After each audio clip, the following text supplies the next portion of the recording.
Nice. Welcome back to Bear Era, folks. We're doing it live today. We are talking about the win over the Commanders, the upcoming game against the Saints, and where this Bears team is going to be really for the rest of the year. So we didn't want any delay this week in getting to you, so we're going to do it live instead of a podcast format. You let us know in the comments whether or not you like that better or worse, but we're going to kick it off and talk about the Bears getting the monkey off their back at Washington and what that means for Chicago going forward. Ciaran, I know you watched that game live over in Ireland. We were chatting while it was happening. Your thoughts as the Bears emerge barely victorious in that one? It was a hazy time because the game started at 1:15 a.m. So by the time the game was over, it was 4:37 a.m. So my thoughts were hazy. So I did have to watch the game again just so I didn't miss anything. It was fine. When you win, that's fun to do. When you lose, it's not so much fun to do. But yeah, no, it was good. I enjoyed a lot of aspects of that game. Parts of the things we spoke about last week with Dan on the podcast kind of rang true Yeah. in terms of what they needed to improve on, and they looked a lot better in some areas. There's a lot of good to talk about on the offense, on the defense, and special teams. There's still things that we know that they have to clean up, but I say this at the start of every single game now. I don't care how the Bears play as long as they win. That's the most important thing. I think I tweet the same thing at the start of every single game now. Is like, just find a way to win. Because if you can do that, you're building a winning culture, which this team has not had in a very long time. And it's nice to see, even when there's a lot of mistakes from the offense, defense, special teams, they're still good enough to keep themselves in games to win and to make plays at the most important times of the game. We've seen that the last 2 weeks. It would be nice in the next couple of weeks if they can make it a little bit easier on the fans so that you're going into the fourth quarter and you feel content. We'll talk about some of that, but I do think it's definitely a good sign that this team is learning how to win in some of the tough games, because that is not what a Bears team of the past used to do. So it is a welcome relief that you know that this team can win those dirty games. They've done it 2 weeks in a row, and may it continue. Yeah, I'm with you in terms of when people talk about a culture shift, it's a difficult thing to measure, but you can tell how it works out in the results over time, not in any one particular week because there are always ups and downs. But in general, when a team, despite not having a very clean game script, despite, again, shooting themselves in the foot, lots of people were saying fighting the refs, all of that is going to happen during a game in the NFL. All of that is going to happen many times during a season in the NFL. And if you cannot overcome those things, if you cannot keep scrapping, keep yourself alive, keep yourself close, give yourself a chance in the fourth quarter, you're going to lose games in the NFL, certainly more than you're going to win. And I'm with you. The ability to win those tight, ugly, sort of scrappy games, even when lots of things don't go your way, is very, very different than what Chicago was putting on the field in previous seasons, because oftentimes, if even one thing didn't go the Bears' way, we all kind of threw our hands up and went, well, we know how this is going to end. They can't overcome that. They needed to play a perfect game.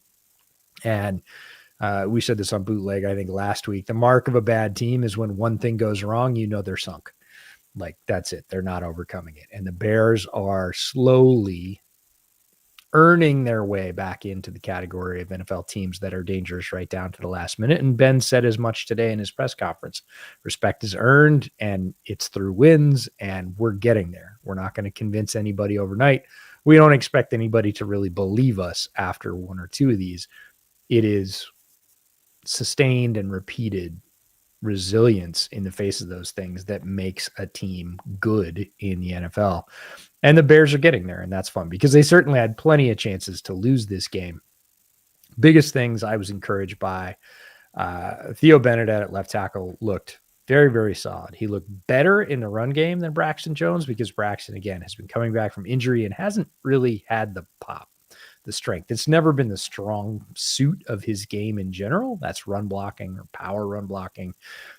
he's been passable in run blocking. He's always been better in pass protection. He's been okay in pass protection this year. Not great, getting better as the weeks went on and he gained strength, but the run blocking really wasn't there. It wasn't creating space, wasn't creating openings. And Benedetta is just a very different player, has different physical measurements and a different attitude. He is more aggressive. He is on to his guys quickly. He is more powerful. And even though he wasn't necessarily generating a lot of motion, he was making sure that gaps stayed open. And that is so important with DeAndre Swift. And we saw the difference when there was space for Swift to run through. He was tremendous. I think 7.7 yards per carry for the week. In terms of outside concepts, it was over 10 yards a carry because he did have 5 carries on the inside that only generated about 17 yards or just over 3 yards a carry. So those brought the average down a little bit.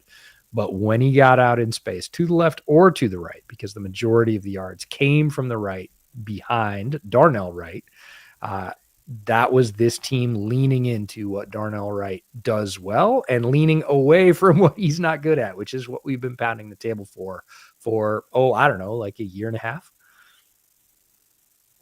Yeah, it is. I just like when you look at this offensive line, and I've said this kind of in the last couple of days, that one of the great things about Darnell Wright coming back, obviously playing really well, but it's something that this team is starting to learn, is that the most important thing is playing time. He's out of the game versus the Raiders. What happens? You see Ozzy Trapillo come in, play quite well at right tackle, and look, Darnell Wright is going to probably have that strapping on his shoulder or on his elbow for the remainder of the season because he probably needs surgery. But there's no way in hell he's allowing that position to go. So it's always good when you have guys that can come in. But like he played, I thought Darnell Wright was great. Like you only have to look at one of those last plays on the run. He like blocking 2 guys at the one time. Like, yep. You can't teach that. Like even you mentioned with Theo Benedette, you can't teach nasty. And that's what he has. And that's what a lot of the Bears offensive linemen in the previous 5, 6, 7, 8 years have not had enough of. We heard it when the 2018 Bears were coming in. The Eagles came in and said that they were hoping that they would play the Bears because they're not nasty enough. And that, like, these are some of the things that you need. I think the biggest compliment to guys like Joe Thuney is nobody talks about him.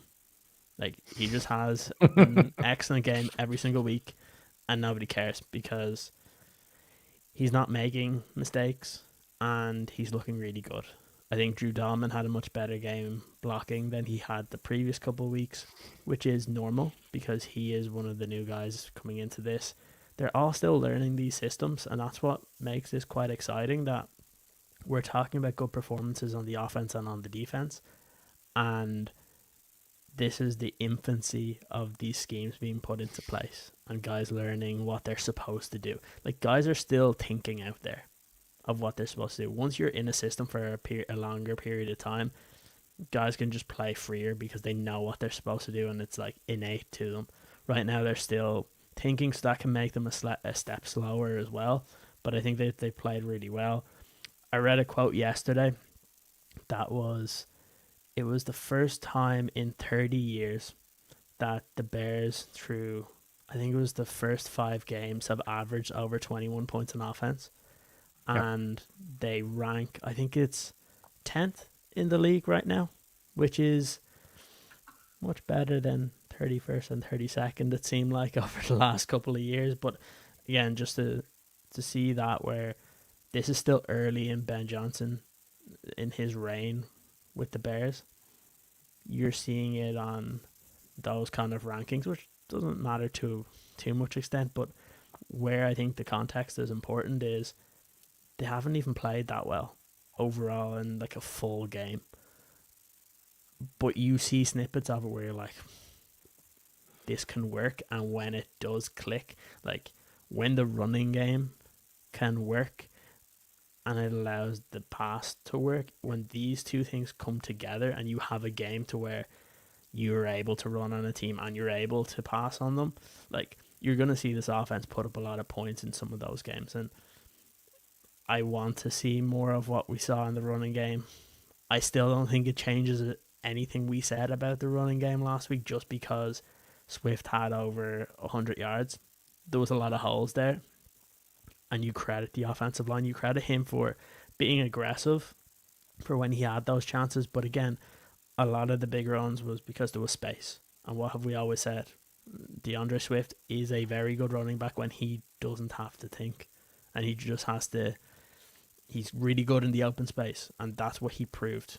When you can get him out in the open, he can be an effective running back. But the problem isn't that. It's when you come up against those teams that are very staunch against the run and you need somebody to fight for those hard yards that gets tackled but gets an extra 2, 3, 4 yards each time. Like the Bears don't really have that, and I do hope that they can continue building on that performance in the run game and get some confidence there with the O-line, and that can help things. But again, there's still things to work on, but I think Bears fans have to be positive because it's not been perfect, but they're still winning. 3 games in a row, nothing to sniff at, and look, there's games coming up here in the next 4 weeks that are winnable. And it's probably the nicest part left of this schedule. And if the Bears can do what is expected of them now in these next 4 weeks, people are going to be talking about this team in a completely different light than they were at the beginning of the year. Yeah, I fully agree with that. And I think the one you might be looking for was Bears are the NFL's only team to score at least 21 points in each of their first 5 games, a feat they've accomplished for the first time since 1995. They have scored in 18 of 20 quarters this season, including 12 of their last 13, which is a far cry from Bears offenses of the very recent past. And that is the kind of balance this team has always needed, and they are achieving it, although they aren't even hitting on all cylinders yet. When you go back and you look at the almosts in the game against the Commanders, first quarter, Roma Dunze beats his guy deep, and that is I described that earlier as a Caleb coded throw. Like that is the throw you want to come open for Caleb because he's got the arm to complete it, and he sees a little flash of color. He moves his feet a little bit. He hangs the throw short, and he pulls Rome back into coverage. Rome had that guy by 2 steps. There were 2 guys with him, but the closest one was 2 steps behind him. If Caleb throws that ball averagely, the way he normally does, that's a 40-yard gain that sets you up on like the 24, even if he gets tackled right at the catch point. If he throws it a little farther out front, that is a touchdown going away. So I would say that's a minimum 3 points if that throw is completed, a likely 7 if, that or a throw after that is completed. And then there's the one that comes back that was a beautiful catch by Rome for a touchdown, gets called back on a kind of niggling penalty on Theo Bernadette. But that's the difference between 10 points minimum, 14 points probably maximum in that game. And that game would have looked very, very different with a couple of extra Bears touchdowns or even a couple of extra Bears scores. So again, not hitting on all cylinders. They didn't take advantage of every opportunity. In fact, they had some ones right in front of them that they didn't get. They still win the game. It's really impressive. And on the defensive side of the ball, we have been talking about Kyler Gordon's return all year long, awaiting it. TJ's return as well. And I thought it would make some difference, but the Bears were averaging a league worst 6.1 yards per carry against in terms of allowed against the rush. And in this one, they pulled that all the way down to 4. So yeah, it makes a big difference to have your run stopping nickel, star, safety, pretty much everything, agent of chaos, Kyler Gordon back, and TJ as well. They really brought the level of the run game, along with all the fixes and corrections that come with a bye week of sitting through the film and going, no, we have to play this way or else. I didn't honestly think it would make that much of a difference because Washington coming in was the number 1 ranked rushing attack in the league. I thought, hey, if you can hold them to 5, that would be great. That's a whole yard less than you're allowing on each particular carry. They hold them to 2 less than that, which is pretty darn impressive. So that kind of balance also speaks towards where this team is going to be able to go in the very near future. That kind of balance they've been lacking. They have not been able to stop the run in the first 4 games. They managed it against the Commanders. one of the toughest running teams in the league. That is a really, really good sign for this team. And there's just more, right? Colston Loveland got into this game a little bit, had a couple of catches. Luther Burden had a big catch down the field. Like, you're starting to see, you've seen fits and starts from all of those players. If they all come back and come together at the same time, along with the stabilization of Bennett at left tackle and that O-line working and the run game working, which is really the basis of what Ben does. This is going to be a wholly different team, regardless of who they're playing. But that's a pretty good segue into who they're playing next, the New Orleans Saints. Yeah, it's in that game, what it was very evident to me was you mentioned it, like, this is a game that the Bears should have won until they shouldn't have, and then somehow clawed it all the way back to win again. Because you mentioned it on some of the past plays, the Alameda Zacchaeus, if he catches that ball, he's probably still running right now. There's that. Yeah. Like, there's that one. You mentioned the formation penalty. Look, I've listened to a lot of analysts over the last couple of days. Basically, they don't think that should have been one, but then Ben Johnson came out and said that the Bears were warned about this already. Right. And so the referees said that, so they have to go off that, even if the referees' kind of viewpoint of it, people would say is incorrect, but that's fine. It happens. Yeah. I will say that, and I don't want to be one that goes into blaming referees, but what I do think is, if the Bears got a different officiating crew that's just kind of average in terms of how many flags they throw, the Bears probably win that game by 2 or 3 scores. Because you have the Nashawn Wright one, where I think Boy, that was poetic for him to come back with that fumble. Yeah, I think 7 or 8 times out of 10 that doesn't get called, and then the Commanders are punting the ball. So, like, you think of the Rome one, you think of the Colston Loveland one. If he is allowed to catch that, like, you're laughing there as well in the field position. It changes. Look, this officiating crew, it is their first year together. They do have to get experience on prime time at some point, and they didn't have a great game, but they averaged, I think, 15 more flags than any other crew. So I think that's something that they'll need to look back on and try to correct if they want to move forward and get playoff games. But this is going to happen to you. And I mentioned this at the start of the year in terms of games that the Bears should have won that they lost against the Vikings, that the same thing will happen where there's games they should lose and they win. It's the same thing for penalties. There's going to be one where, okay, people feel hurt or annoyed about those, but you still won the game. There'll be other games where the opposition think the exact same thing, where something happens to them that benefits the Bears. But yeah, like, in a different situation where some of those penalties, even 1 or 2 of those penalties don't get called, it's probably a much easier game in the end for the Bears, and it's not as nerve-wracking as it is. But I do want to say is, I hate when people say it's lucky, because the Bears built their luck. The reason why there was so many mistakes from Jaden Daniels in that game is because he was being put under pressure, and the Bears defense swarmed to the football.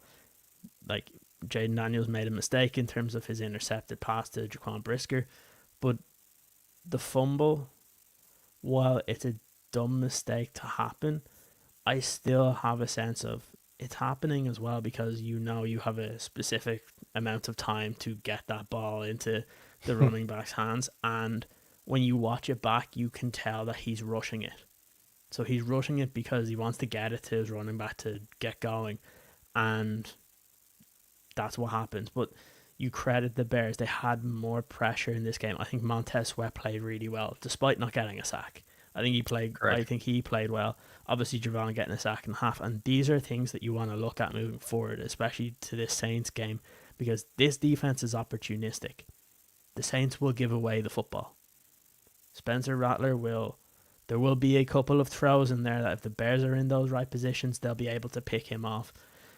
The Saints have been fine in terms of some of the games that they've played, but I've watched them at different stages in preparation for this game, and even in the games that they've played well, like, they are still, the quality for their team is not at to the level that if you play well, you should be able to beat them. And that's exciting moving forward, because obviously it means if you do that, you run a 4-game win streak, and it just builds that confidence moving forward. The Bears, I think I opened up as like a 5-point favorite here against the Saints. This is a game at home that you have to win, and you kind of need to do it without it being like a field goal in the last second of the game. This is one that I think people will hope that you can put together a more complete game and look ahead of these next 4 games as all of them are potential games that you can win. No, I would agree. And the Saints game in particular, like Rattler's not the problem with the Saints. He's playing as well as he can. And he's playing actually kind of hidden pretty well, because even though his stats look particularly average in a lot of categories, he's 16th in yards, 16th in adjusted completion percentage. It's things like interceptions. He only has 1, tied for the 3rd least or fewest in the league. His big time throw percentage is right in the middle of the league. He's tied with Aaron Rodgers and Josh Allen for big time throw percentage. His turnover worthy play percentage is tied with Baker Mayfield. So there's lots of things that he's doing pretty well, but the offensive line is not protecting. Their pressure percentage allowed is near 50%. So the Bears pass rush should get on track against the Saints, even though there's a lot of talent, a lot of investment on that offensive line. We know the story all too well as Bears fans. They're not working together very well, and they're allowing a lot of pressure to come into Rattler's lap. And despite that, he's playing really well. Their rushing yards per attempt are 24th in the league, so he's not got a support of a absolutely bulletproof run game to lean on. He's having to go out and try and win it, and his defense isn't very good. They're the 25th scoring defense in the league. Like, he's doing everything he can, but there's just too many holes in the dam. Like, he can't patch them all at once, and especially not even on his side of the ball. So there are a lot of opportunities for the Bears here going into this game. They are a more talented team, and right now they're playing a more cohesive brand of football. Couldn't have said that about 3 weeks ago when they were shooting themselves in the foot probably every 3rd play with a pre-snap penalty. But right now, as this game lines up, I would say, 5.5 is probably conservative. I would be surprised if that line doesn't even rise a little bit in the Bears' favor, because they are starting to look powerful and people are taking notice of that. Pat McAfee said it today. He said, beware the Bears, right? Nobody's paying attention because they have the reputation of a team that is not going to do it in crunch time. And that's well earned over many years. Doesn't have a lot to do with this year, but people just take the Bears for granted as, hey, they're not going to be a very good football team, because they haven't been for a long time. And anybody who's paying attention to the right now of the NFL is looking at the team going, couple of things go right. This team's going to be a lot better than people think it is. They have some very winnable games coming up, Saints included. And we could be looking at this team a month from now with maybe 3 more wins stacked on top of it going, okay, they are in the driver's seat for at least a wild card spot in the NFC. And, if they continue to play well, maybe more, we'll see. But that is, again, not a position that a lot of people outside of folks who pay attention to the league very closely had. And quite frankly, I don't think a lot of Bears fans had that, because, we've all been hurt. Let's be honest. we don't want to trust. That's right. We don't want to trust. We don't want to love. We don't want to get our hopes up. We do, of course, but I don't know that we even believe ourselves necessarily when we do that. Right now, Ben Johnson is doing the damn thing. There are only 8 teams ahead of the Bears over the last 4 weeks, specifically in terms of EPA per drive, offensive EPA per drive. That is not something you could have said about a Bears team for a very long time on the offensive side. Defensively, sure. Defense is also pretty good. Dennis Allen deserves his flowers. He's doing well. They've made corrections specifically through the last 2 games that have really changed the defensive outlook for this team. They still need some more pressure. It's true, but where the Bears are right now with offense and defense is good enough to win. And both arrows are pointing up with, again, guys coming back into the lineup, more guys on offense coming together in terms of the offensive line gelling, the run game coming together. There's a lot of good indicators for this Bears team right now. So going into this game against the Saints, I'm pretty hopeful, not only because of where the Bears are, but also, you know, because of where the Saints are or are not. And this is a team that might make an addition at the trade deadline. I know we have a lot of comments about the trade market. We'll talk about that a little bit. But right where they are right now, which again, a lot of people not paying attention to them, they're a very solid football team and they're improving. Yeah, I want to kind of touch on before we get into the trade deadline stuff as well. We said this after week 2 against the Lions. I said no matter what happens this season, I'm not going to place any blame on the coaches because Right. I know Ben Johnson can coach offense and I know Dennis Allen can coach defense, and they're proving that exactly. The All the question marks around Ben Johnson coming in here as a head coach was more of what type of leader is he going to be. I think it's very, very clear that at the very least, he's a guy that galvanized that locker room. That was, let's not let's not beat around the bush here. It was at the lowest point. Like we saw what happened last year. The vast majority of the players that were there last year are still here. There wasn't a massive turnover of personnel on this roster. But the difference is he was able to bring those guys together to where they all believe that they can win these games now, and that's massive. And as a Bears fan watching it, it's not been perfect on offense, it's not been perfect on defense, but in any given drive, and this I've never really had this for a long time, I feel confident that they can do something. So like when it gets to that that doesn't usually happen. Like even early on in that game, when the Commanders were starting to drive down the field, and I couldn't explain why. I think it was just the Bears were very close to a couple of plays where I'm like, oh, like something could happen, and then Jaden Daniels throws the interception, and it's just they're swarming to the football. They're maybe to a fault when they're knocking their own players out, but like at the end of the day, they are still swarming to the football. They are being opportunistic. They have the second most takeaways of any team, and I think the team ahead of them has played one more game. So that is where it's becoming very reminiscent on defense to what we saw in 2018 under Vic Fangio, where it was done in a different way because you got more pressure up front, but the takeaways were there. But you're seeing that now. They're being very opportunistic. They are getting healthier, and that's what can happen or help in that regard. Same thing on offense. We're seeing positives. You mentioned it, and I keep trying to reiterate this to people. Like, this shouldn't be perfect right now.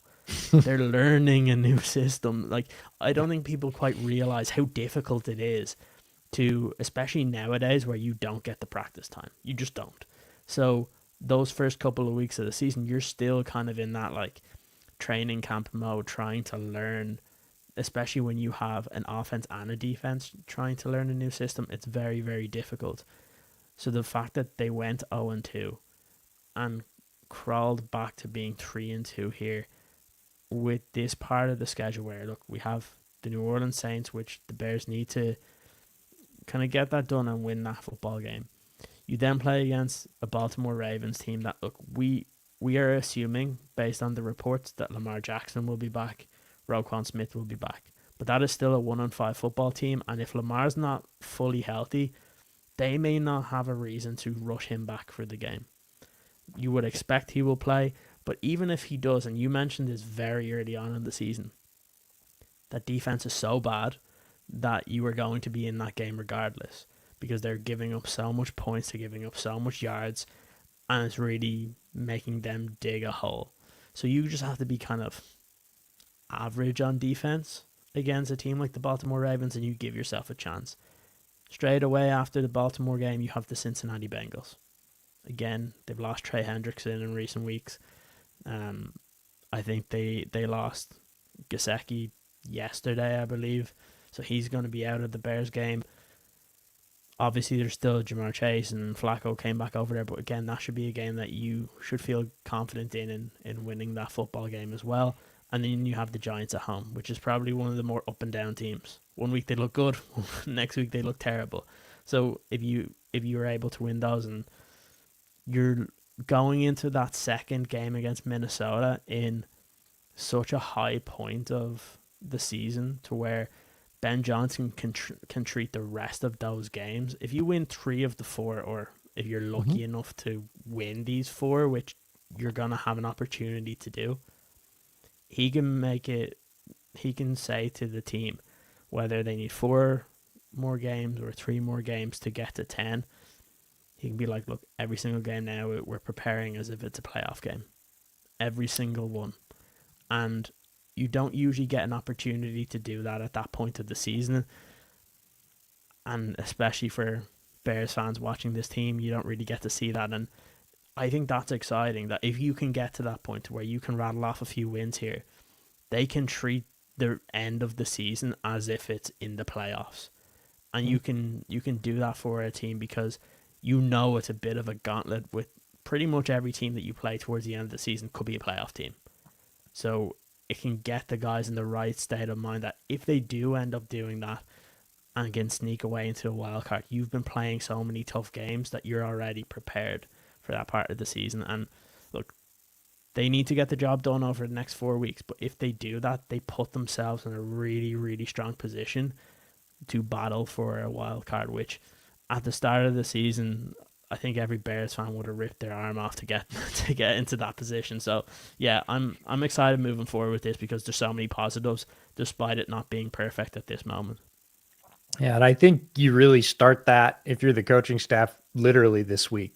Like coaches always say this, don't overlook the next game. Don't look past the next game. That's how you get trap games. That's how you get games where you should have won and you didn't prepare the right way and you just took an opponent too lately. You really start the grind, and this is what Ben Johnson loves from a coaching perspective, the detail orientation of each game.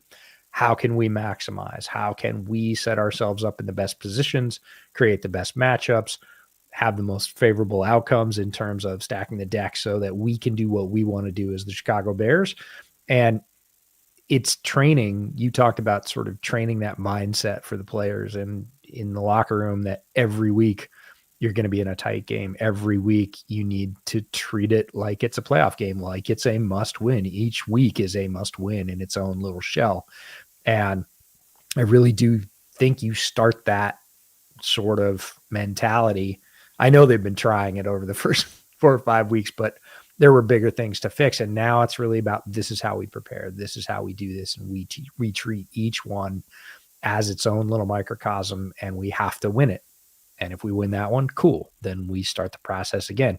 And you get to start loving that process. And Ben clearly loves that process as a coach. Like that's his happy place, is digging in on how to beat, an individual opponent and really tear them apart sort of in a very individual way. And if you can do that with this team, they will be ready for that final push down the last 4 or 5 games. They will be ready if they do make the wild card to not be one and done. But again, prepare in the same way for that opponent. So it is a very valuable time of year. I really don't care about the wins and losses over the next 3 or 4 weeks. I care about coming out and playing their very best game. It's more about process and really execution than it is the final result. Like if you do the first 2, you'll get the last one. And with that, I want to turn to the trade market because there are a lot of questions about who the Bears might go after, if they will go after anybody. I'll say this off the top. I don't have any inside information about the Bears. I don't have any great sources with the Bears. I'm hearing probably lots of the same things you are, but I don't have any. I don't have a pulpit to stand on up here and say, I know what's going to happen or I know which way they're leaning. That being said, there are some places where you could improve this football team with some trades. And there are some teams out there that are trending in a very different direction than the Bears right now and could be motivated to get some assets for players they know aren't going to be there if they have to go through a mini reload or rebuild or anything else. And one of the primary targets that people are talking about is Breece Hall with the Jets. And we've been talking about that as well. And Breece Hall would be a very good fit. He would be a complementary piece to the Bears running game. He would be the back that Ben Johnson has always had, whether it was Jamal Williams or David Montgomery after he got him. That is the more powerful inside runner that can really, you were talking about earlier, get hit at the line of scrimmage and pick you up 2 or 3 yards. Ben's always had that, and he doesn't really have it with the Bears. I think he thought it might be Roschon. Roschon came back this week. He's still getting his legs under him with all the concussion issues he's had. I don't think you can count on that. Brees would be an ideal player for that. He's in a contract year, so I don't believe the Jets are probably going to pay big money to re-sign him at the end of the year. They know that. So if they let him walk, maybe they get a compensatory pick, but depending on how many they sign, that could offset it. So it would be more of a bird in hand kind of a thing. And a lot of people say, oh, well, Brees Hall, it's a highly drafted running back. He's worth a 2 or he's worth a 3. He's not, because he's on an expiring contract, because he is a veteran player at this point, and because the team doesn't have any leverage over him anymore. He's not worth that in trade. His pure value as a player might be, but where he is within his situation, within the league and with the team he's with, no team is going to offer up a second or a third for him. It would be a 4th at best. And honestly, I had said during the game last week to some friends of mine, if I was Ryan Poles, I'd be on the phone right now when the Jets were absolutely stinking it up in London and say, hey, I'll give you a 5th for Brees Hall and see if they bite. Right? Mm-hmm. They might not. And a lot of people say 5th, that's way less than he's worth. Well, yes, ish, but he's worth what people will pay. And nobody's going to pay what lots of people think they should pay. So I would say, honestly, straight up, his value is probably about a 4th, but they're kind of over a barrel. Do they just want to play out the string and let him go? At which point he can be signed as a free agent, or do they want, an asset right now that they can guarantee in? Look, Brees wants out of New York. He doesn't want to stay grinding away for the rest of the season and taking tread off his tires for a team that is clearly lost and not going the right direction. So he and his agent could put some pressure on them as well. He doesn't really have any leverage against the team to do that. But again, maybe you start with a 5th and you end up with a 4th in the trade of a 6th or 7th or something, whatever it is. I would open the bidding with a 5th straight up and see what they say. And they probably say no. And that's fine. You've opened and maybe they come back a week from now and go, how about 4 and something else small, 4 and change, right? And you go, okay, maybe 4 and change, depending on where you are. I would still rather have him for a 5th, but that's where I would go. I like the player. I like the fit. I like the fit within Ben Johnson's offense. It's not a displacement of DeAndre Swift. He's a very different player, and it would be a quality ad, and the Bears could do it. If you could do it for a 5th, sure, absolutely. I would take that, because if you do let him get to the free agent market, you never know. And I'm not going to be bidding big for a veteran running back in the free agent market. That's just not where I'm going to spend my free agent dollars, regardless of how many I have. So if you can swing it right now and the wins are just right, you've got leverage and you can add him for a 5th, which sounds crazy. Yeah, go for it. Do it. Even if you can add him for 4 and change, maybe I'd still think about it. How do you feel about Brees Hall? I know you like him as a player, but how do you feel about his prospects of staying in New York or getting cut loose? Personally, I think he's gone. I said this at the beginning of the year. I was saying the opposite, where I'm like, it doesn't make sense for New York to trade him because the new coach, they're going to keep hold of the best players on the team, because, again, New York has been one of the other destinations where coaches go to die, and they don't want to. They want to try and keep all those guys, but unfortunately, when you start 0-5, it doesn't matter anymore, and you have to start recouping assets, and he is one of the guys that they can trade. And you're right. They can ask for a 4. They're not going to get a 4 unless you have 3 teams making offers. And the reason for that is, if they try and get a 4, or even if they let him go at the end of the year and a team signed him, because the Jets are going to pay quite a lot of money for some other free agent, like you said, it may cancel off completely, but it may not even be worth the 4, because running backs don't get paid as highly as you expect. If this is a pass rusher and it's one of the top end guys, yeah, you're probably getting a 3rd or 4th round compensatory pick. You're not getting that for a running back. So the only way, if they ask for a 4 and the Bears were feeling confident, like let's say this is in 2 weeks' time and right up to the deadline, and the Bears have won their next 2 games, again, then the only way I would give up a 4 is if it was a swap. If you're giving up a 4, but you're getting their 5, or you're getting more picks like there's that. There's an offset for sure. Yeah, that one I'm fine with because it's not a massive change between the 2 slots, and I agree with you. I don't want to pay massive amounts. I'd rather trade for Breece Hall, knowing that he is a very, very good running back, and then just try to get some sort of a deal done before the end of the year, and not to where it's a massive amount that you would have to pay if you're competing with a bunch of teams in free agency. But you would have to know that before you make the deal. Like, is he open to negotiation now to make a deal? If he is, then that's absolutely no problem, and I would go ahead for that. He's not the only option. Like, if that does become too heavy and you want to bring in somebody else that can also fit the system, like, I know people have spoken about Alvin Kamara, but I actually prefer looking at guys that maybe have gone out of favor. Jalen Wright from Miami is one that I know has been spoken about. I think Adam Schefter mentioned him today as a guy that could get moved at the deadline.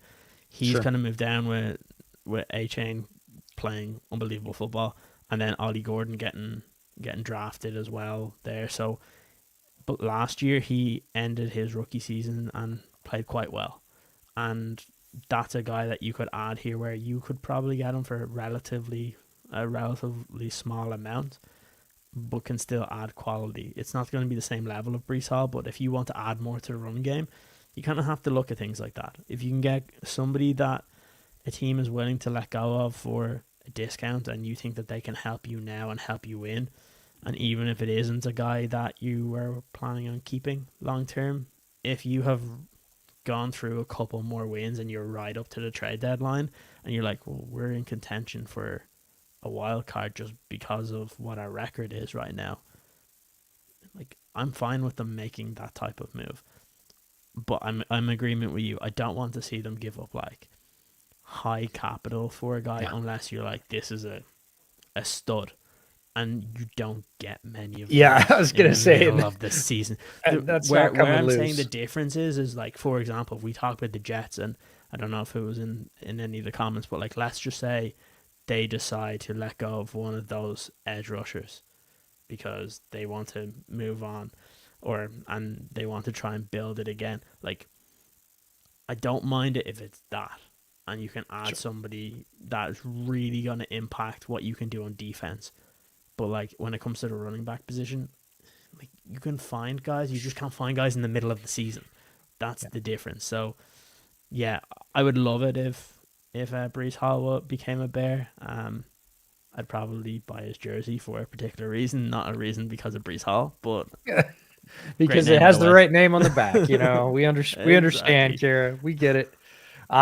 In terms of or before the season, and even now, I saw in the comments, and yes, Nick, I'm going to call you out. Everybody's like K9 to the Bears, and I'm like, folks, I live in the Northwest. I keep very close tabs on the Seahawks. The Seahawks are never letting Kenneth Walker go. There was some displeasure with the number of games he had missed, but have you seen Kenneth Walker when he's healthy? There is no way they're letting that guy go. They love him. They just want him on the field. They weren't mad at him or they were going to trade him. They're not letting him go for pretty much anything. They would be a case where they would ask for something outrageous, and if you paid it, you'd be stupid. Kenneth Walker, love watching him play. I live in the Northwest. I'm blessed to be able to see him play all the time. He is a great, great player. He's not going to be a Bear, just plain and simple. Kamara would be a great fit. He's a better version of DeAndre Swift. He's also older, and Kamara's not going anywhere. Mickey Loomis doesn't want him to go anywhere, and Alvin Kamara said, I don't want to go anywhere. And it would be the rare case of a well-tenured veteran who gets traded and goes, nah, I'm going to hang him up. I don't want to be anything but a Saint. Like, I truly believe that. And so while he would be a good fit, and I love the player, Alvin Kamara is not going anywhere. Kind of like K-Walk's not going anywhere, but for a different reason. Breece Hall, on the other hand, I think Breece Hall would be pretty darn motivated to come play for Ben Johnson, especially given where he is in his career and what that could do for him. So to your point, even if he was not willing to negotiate right away, if the price was low enough, if it was a fifth, I'd say, come on down. Come play for 8 or 9 games. See how you feel about it. And then when he gets done, I would be very surprised if he's not telling his agent, hey, take a hometown discount. I want to stay with this guy. He's going to use me the right way. I'm going to get amazing yards, get it back in performance bonuses, do whatever you have to do. I want to stay with Ben Johnson because we've seen guys in that role with Ben Johnson and how their fortunes change, right? Mm-hmm. Even we know this very well. David Montgomery, he was a Bear. He was a good Bear, great player, loved him to death. He was never what he was here in Chicago, what he has become in Detroit.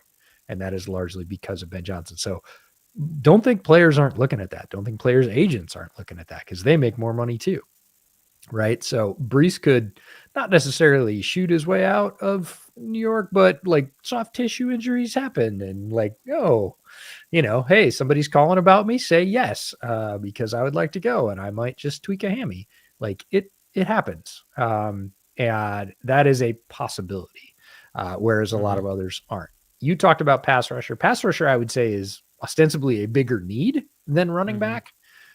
It is also harder to get. You're going to pay more for it. There's less available. Teams generally just don't let good young ones go for any particular reason, rebuild or otherwise. Those are the pieces they hang on to, not the pieces they let go. They will purge other parts of the roster. So it's much more difficult to sort of get one. You basically have to find somebody that is either overaged or disgruntled or maybe was injured and is coming back off IR with availability, something like that. It's just much more tenuous. It's a bigger gamble. Nobody is letting a sure thing, quality young pass rusher go at the deadline. Nobody. So that is a much tougher deal. You're just sort of gambling on veteran talent at that point. And like we all wanted Zadarius Smith and he just retired.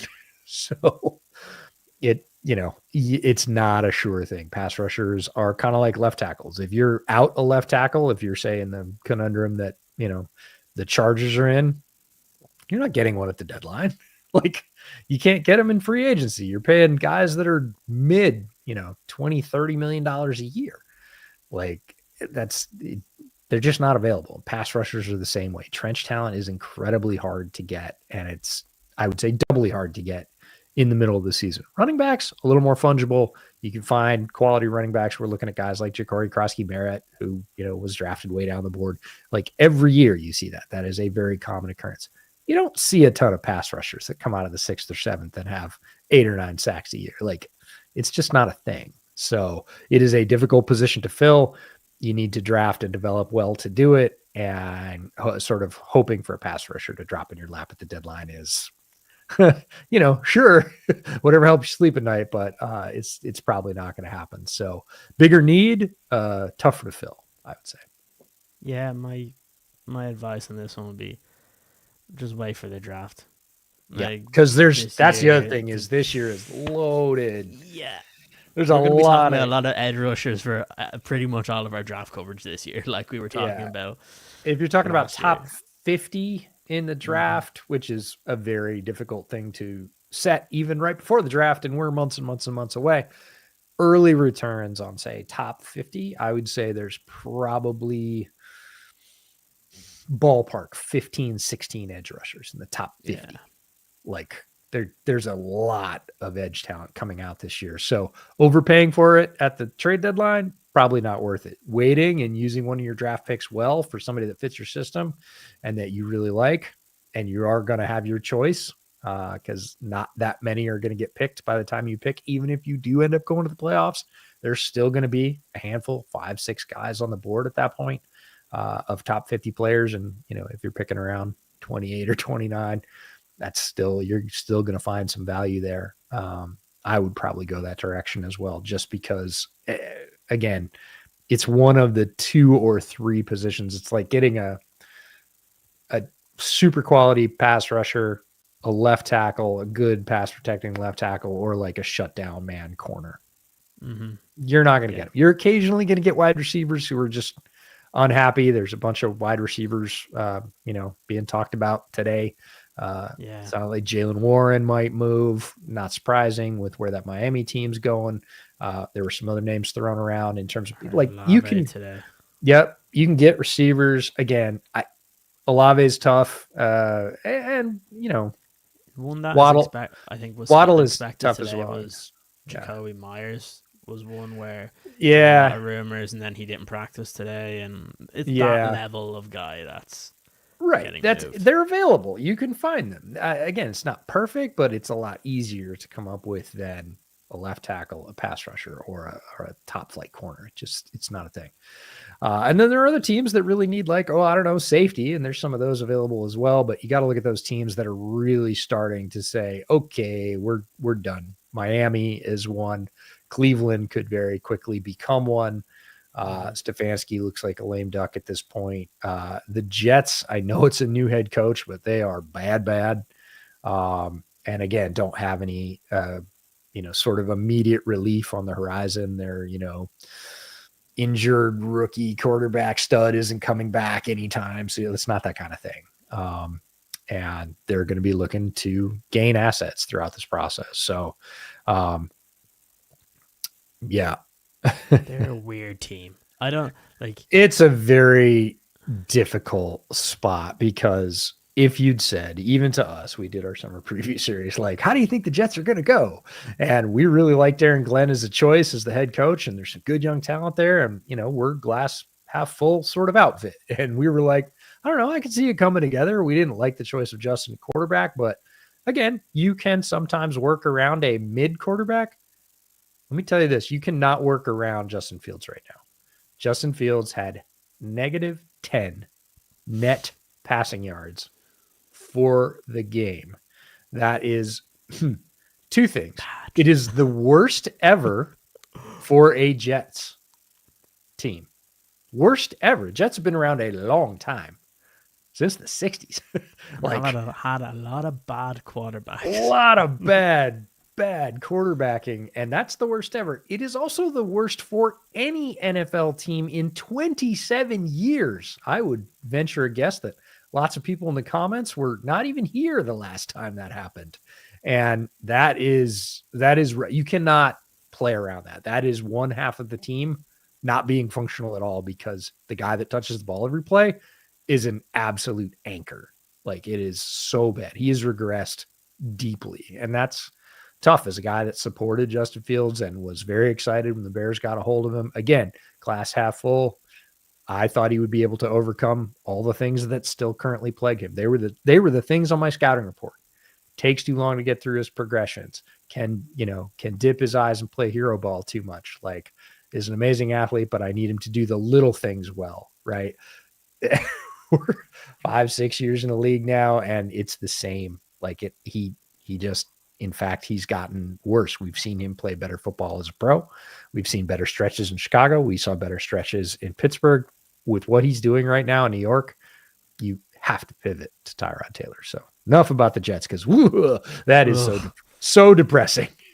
We're not in that mode anymore. It is nice to be looking at that from afar and not going, oh yeah, that's us.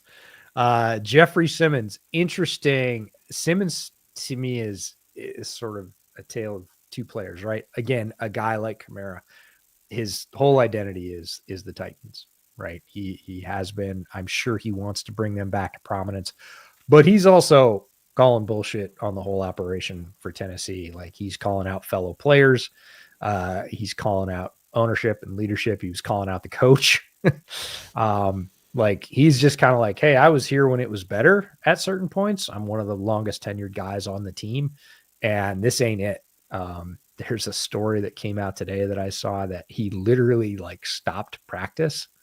And this, I don't know if you've ever been to NFL practice, this is not a regular occurrence. Veteran defensive lineman at this point stands up and says, hey man, to JC Latham, their highly drafted offensive lineman. I've been in this league like 10 years. I've seen plenty of tackle play, and what you're putting out is not it. We need more out of you. Like, straight up in front of the whole team in the middle of practice. It's not a hallway conversation. It's not a pull you aside. It is a call you out in front of all your peers and say, get your stuff together. You're not cutting the mustard right now. That is not common in the NFL. That is rare. So, on one hand, he loves the Titans. He's been there his entire career, and I'm sure he feels some responsibility to turn that team around. On the other hand, he's looking around going, well, the coach was garbage. The front office doesn't seem a whole lot better. The talent level here has bottomed out over the past 3 years. This is barely an NFL squad. Do I go spend, the twilight of my NFL career, 2 or 3 years, trying to win a ring somewhere else? I think he probably wants to, but I'm sure he's torn. So I would love that. I think he's the better version of Grady Jarrett. And look, I love Grady Jarrett, but Grady's cooked. He has provided almost nothing. I was really hoping against hope that he could sort of have that, 1 year of being hooked up to the juvenation machine and, balling out again. Hasn't played out that way. Jeffrey Simmons is still balling. So, look, he's not as fast as he used to be. He's just as powerful. He's racked up a bunch of injuries, I know, but he is still out there absolutely mauling guys week to week. So it would be a very different veteran add. Would they be willing to deal him? I don't know. They probably have an inflated sense of his value. And unless they want to do him a favor and or get him out of the building so he'll be quiet, I don't think you're getting any discount on a guy like Jeffrey Simmons. He's still a top flight NFL defender. So I would love it personally.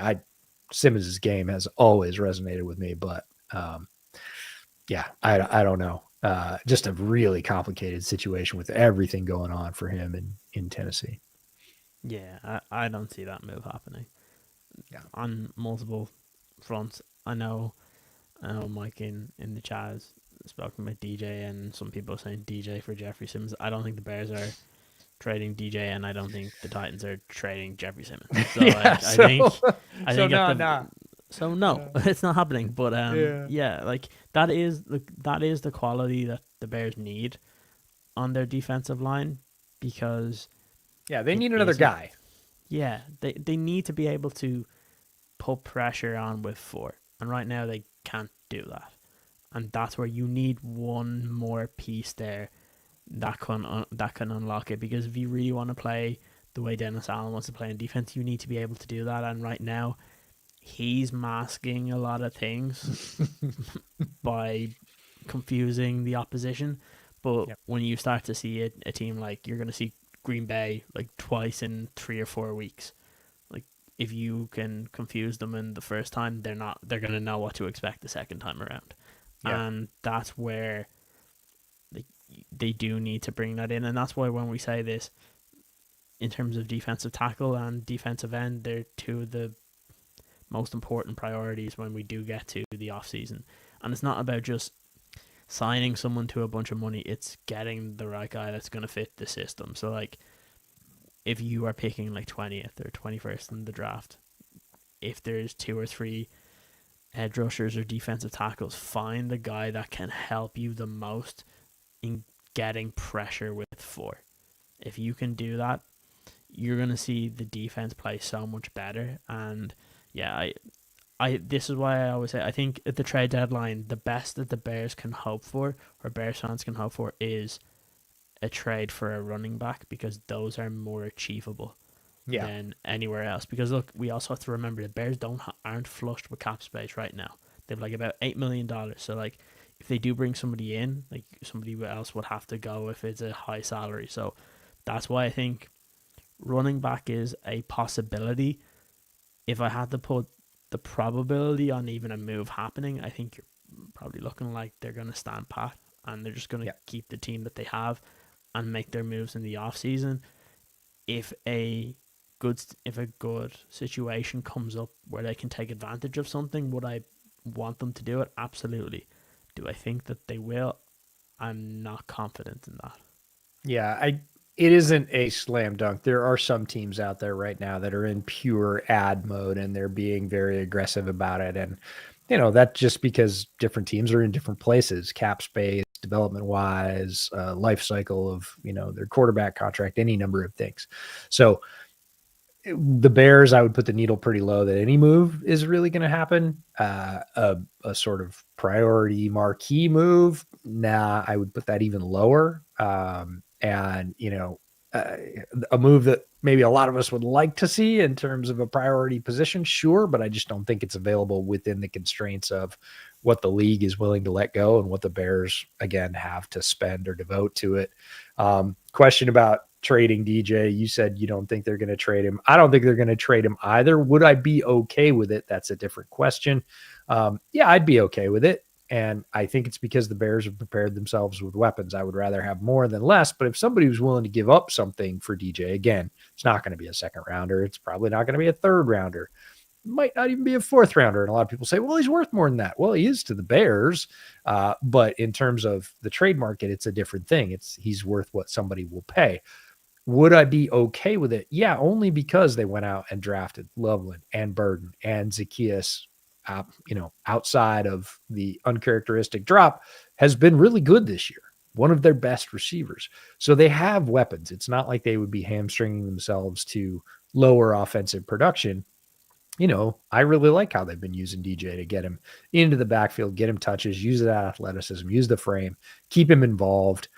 Because we saw what happened last year when he was stuck out on the edge and didn't get enough attention. He wasn't a happy camper. And I would rather have him involved in contributing. But at the same time, if somebody was willing to offer something for him, theoretically, would I be okay with letting him go? Yeah, because the Bears have set themselves up to have what I would call quality succession at that position. And they're not going to be shorting themselves potential output down the stretch. And I think they really could spread it around. Now, what they would get for him, not a lot, probably. But, who knows?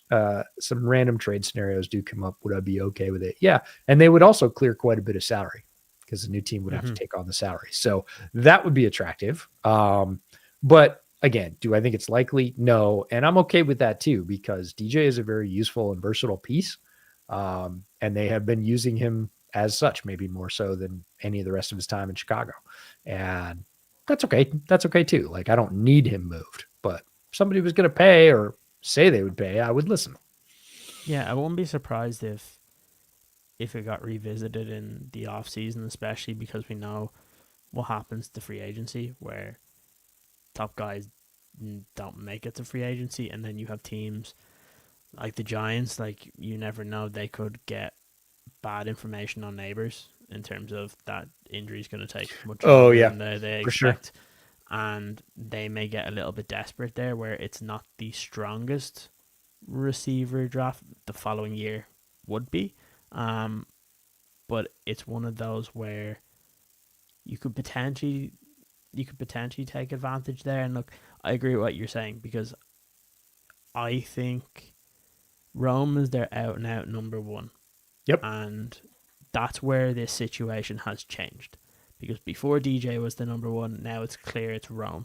And they want Luther to be involved. And I actually think, from looking at the way he's been playing, and I know he hasn't been a massive part of the offense yet, but stylistically, he makes more sense in a Ben Johnson style of offense than DJ does. But so also the price tag is a big one. But like, right now, unless somebody's gonna give you an offer that you like and is acceptable, you're just gonna roll with what you have, because like, DJ he can win you a game as well.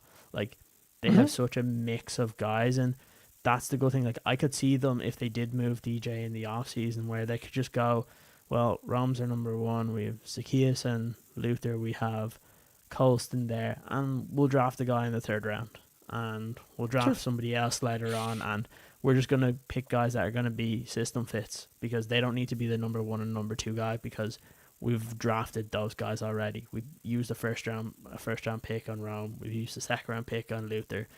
If they get into like a second round or a third round, and suddenly someone has fallen and they have a higher grade, they'll make that move. And you kind of lean on the coaching staff of, they know what they want, they know what type of players fit their system, and you don't always have to spend a top 10 pick to get a guy that's just going to fit the system at receiver.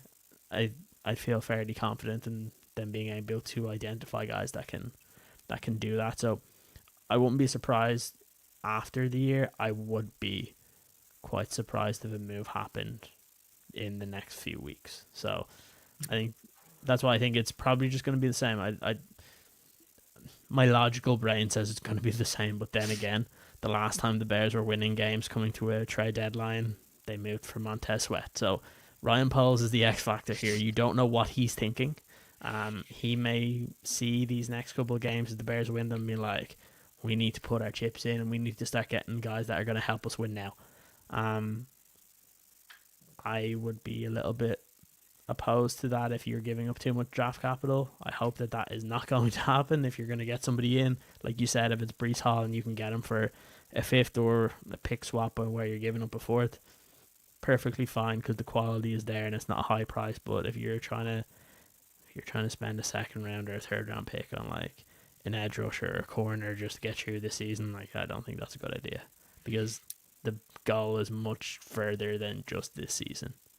No, I fully agree. And again, they don't have that much to spend, but teams, like you said, the X factor is the human side of this, and it's the human side on both sides. It's Ryan Poles for the Bears, and it's GMs who, are not necessarily playing with house money, who are setting house money on fire because they're not going to be there. And sometimes they're not even making the call at that point because if it looks like they're going to get fired, rest of the team can take over and say, no, we're going to move assets. And they're like, no, I don't want you to move assets because that means the team's going to lose for sure. And then I'm absolutely going to get fired as opposed to maybe get fired. So there can be real tension within NFL buildings as well, but you never know. Like teams like Miami can turn on a dime if they look. Mike McDaniel looks like a dead man walking. Yeah, I mean, he physically looks like a dead man walking. You see him coming out. He just looks defeated. I was talking to somebody that played and worked in the league for quite some time, and they said this league will chew you up, right? You're on top a couple of years. I mean, look at Stefanski 3 years ago. Mm-hmm. He's thriving. We were all talking about how cool his run game was, and he had a great defense, and he was a couple of pieces away from being an AFC contender, right? An absolute powerhouse. And now here 3 years on, everything with Deshaun and everything else that team has gone through. And now they're playing below their talent level. They're absolutely like, if you watch that game against the Steelers, they were horrendous. Mm-hmm. They were terrible. And he looks the same way. He looks defeated. He looks like he's assured that this is the last ride. Like people just check out. And sometimes those teams go, well, that's it. We're going to start getting assets. And guys you thought were not going to be available or clearly weren't available 2 weeks before are now available. And you start looking at teams like the Jets and the Browns and the Dolphins, who are three of the sort of likely candidates for that sort of status moving through the rest of the season. They all have defensive line talent. And no, you're not going to get their primary edge rushers, but you can get, say, a backup defensive tackle.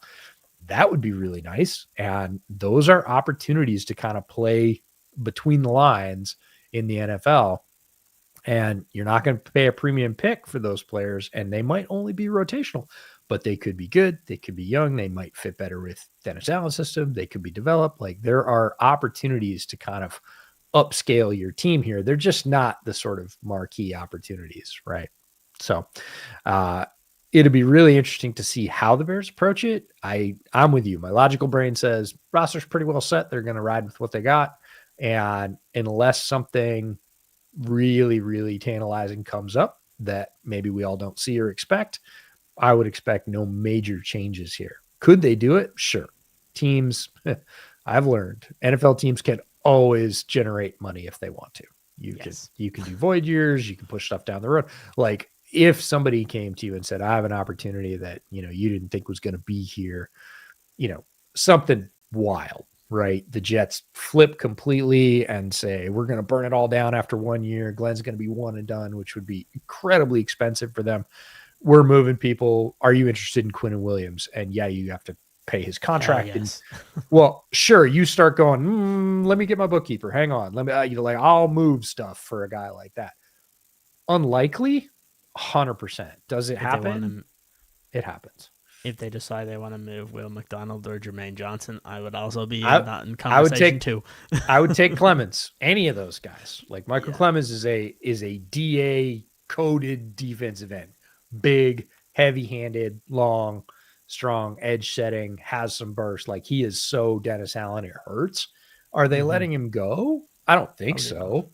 But again, if the worm turns and that front office explodes and they're like, forget it, we need assets, we got to try and go get a quarterback, they're expensive, who do you want, or are you interested in any of those guys, right? They have collected defensive line talent like crazy. Miami to a lesser extent, but Jalen Phillips is down there and he hasn't played great, but you're betting on injury history and whatever else. But is that a talented guy you could add in your rotation? Sure. Are they going to let him go? Who knows? So it's just about staying agile, doing your homework, talking to your pro scouts this time of year. Like, hey, who are the guys on your list that are like maybes that we probably won't see, but let's just be ready. Let's think about it. Would we? Is that a fit? Talk to the defensive line coaches. And that's the other thing you talked about drafting, but even in free agency, especially for the wide receiver position, you're talking about getting guys that are going to be wide receiver 3 or 4. You can get those guys in free agency for cheap, second wave, sometimes third wave. And because Dennis Allen didn't just hire all his buddies, he's got this diverse reach around the league of coaching staff. Very good chance that one of these coaches, maybe not even the wide receivers coach, another coach, has coached that guy or coached with that guy or coached with a guy that coached that guy in college or whatever else. And you're like, hey, hang on, there's this guy. He's the 4th wide receiver in wherever. He's pretty good. Jacksonville, he's pretty good, or he's on IR, but he's going to be healthy. We could get him for super cheap, and we only need a wide receiver 3 or 4. Just hang out. We could get a really good value. He's a great kid. I coached him. Like, I had him in JUCO, whatever. Doesn't matter. So that's going to be a real strength of the coaching staff moving into both the free agency cycle and the draft, like you said, because you don't have to go get a number 1 wide receiver kind of no matter what you do, which is great. It's like going into a bad quarterback draft, having drafted your quarterback number 1 overall and been like, hey, that's, sucks to be you, but that's not us. That's a you problem, not an us problem. So overall, Bears are in a strong position. They've made, I think, the best of the early season, both in development and clawing out some wins, getting better, understanding what Ben wants, starting to rally to stop the run under Dennis Allen, which is awesome. I, too, hope the run defense continues to improve. It was sure a lot more fun to watch that game and not watch seemingly every run go for 7 or 8 yards right through the middle of the front 7. That is disheartening. The Panthers did that to the Cowboys on Sunday. They got the ball back with 6+ minutes left, and they never gave it back. They ran it down their throats, burned all the timeouts off the clock, kicked the field goal and left. They're just like, see ya. You don't have any idea how just demoralizing that is as a defense. Like, we couldn't get them off the field. They just ran all over us. And the Bears being able to not be that team for once was really great. And seeing them be that team on the offensive side that could control some clock and run the ball and get explosives through the run game was a really nice shift. And I hope they both continue, quite frankly. You got anything else before we get out of here, Ciaran? Yeah, so on that one that you mentioned of the Panthers being able to do that, like, Rico Dowdle was signed 3 weeks after free agency began for 1 year, $2.5 million. Did you hear what Callahan said after the game? No. Oh, we wanted to sign him. But with everybody else we had, I was like, you didn't want it that bad. You picked up his old teammate Miles Sanders, who isn't currently on the team. I mean, he's on injured reserve, but like, you didn't want him that bad. I know you have to say to save face, like, we wanted him, but you didn't want him that bad. And he certainly felt that. He was ready. He's been amazing the last 2 weeks. He's making him a lot of money. Yeah. He has 200 more yards in the last 2 weeks than the next leading guy, who is Jonathan Taylor. It's madness. Yeah. He has like 386 and Jonathan Taylor has 187 over the last 2 weeks. He has literally 200 more yards, 100 more yards per week than the best guy. Unreal. Yeah. Before we do go ahead, I'm told by our super producer that his mic on the mic this week is elite. And well, I think we might have to put out a recorded pod too, because don't tell them, but I didn't tell the Northwatch guys to not submit their videos. So I would feel really bad about just leaving those on the cutting room floor. So I think we might whip out a little recorded podcast as well. We'll do one, yeah. But we wanted to get this done in terms of right now. I think fan excitement around the Bears is at a premium. They got the Washington monkey off their back from last year, kind of gets the taste of the Fail Mary and all the happenings thereon after out of everybody's mouth. Weird rivalry popped up more so with the Commanders fans than Bears fans. It's just a very strange thing, but I'm not opposed. It makes it kind of more fun, but like Bears running games back, the defense stopping the run, they've got wins. They look like they've got a winnable stretch of games here. Like it really feels like it was just a good time to do this direct and not throw it through editing and come to you live. Yeah. So the one interesting thing that you mentioned there about the rivalry, and like I don't really care too much.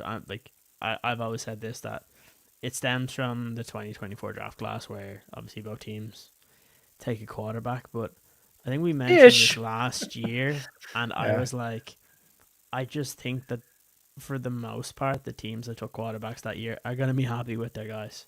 Like they already are. So every single team that took a kind of the top rated quarterbacks in that draft class currently has a winning record. Yeah. So I don't think any of them are mad. So. Yeah.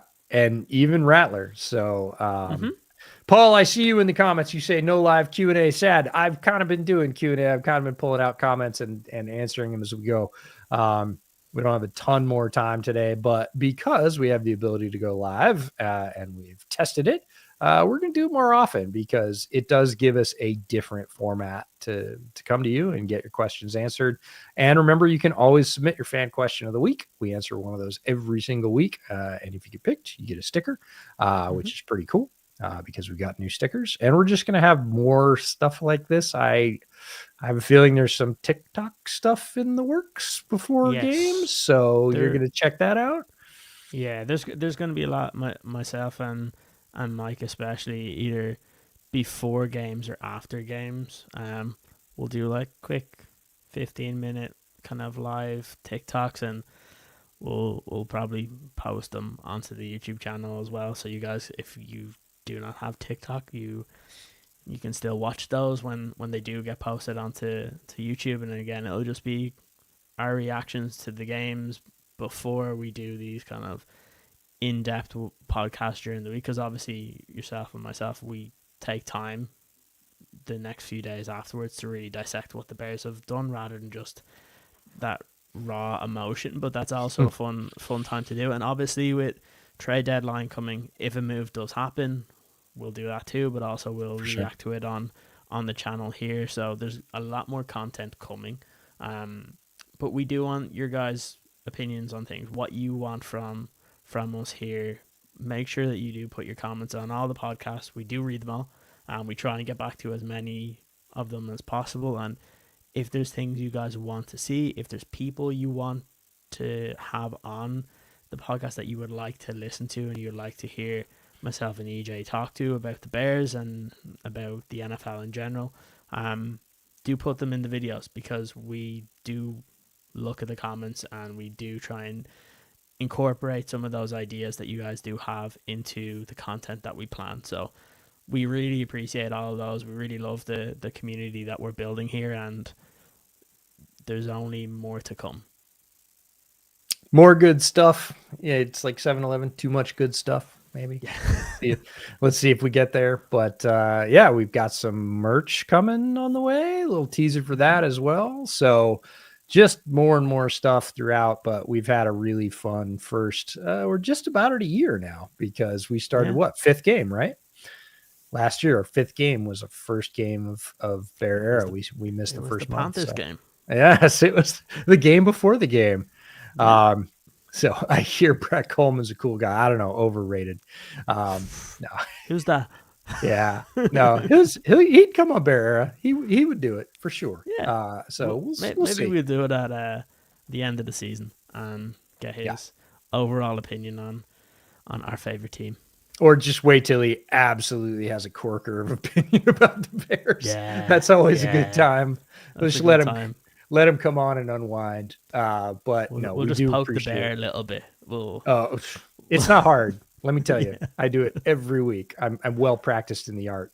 But yeah, no, anybody else from really all across the sort of football Twitterverse, or we had fun getting Mike Golick Jr. this summer, and Adam Amin was a great get. He's doing great work for playoff baseball right now. If you're a baseball fan, Adam's absolutely crushing it as usual. He's so good. So good. I texted him after that. He did the game in Seattle, and I was like, man, I hope that was as fun for you as it sounded for all of us. Like that was a classic.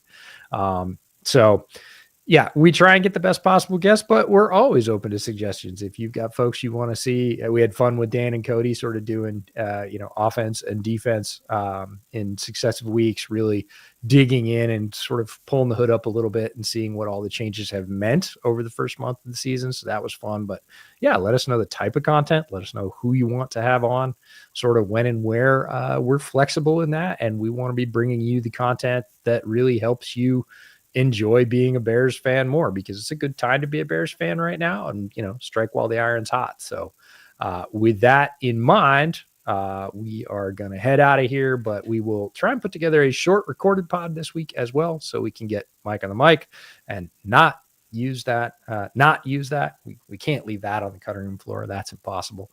But we will see you probably once more this week. And then of course we will see you next week, and possibly even in the interim right before or after the game on TikTok. Give that a test and see how it goes. So let us know. Yeah.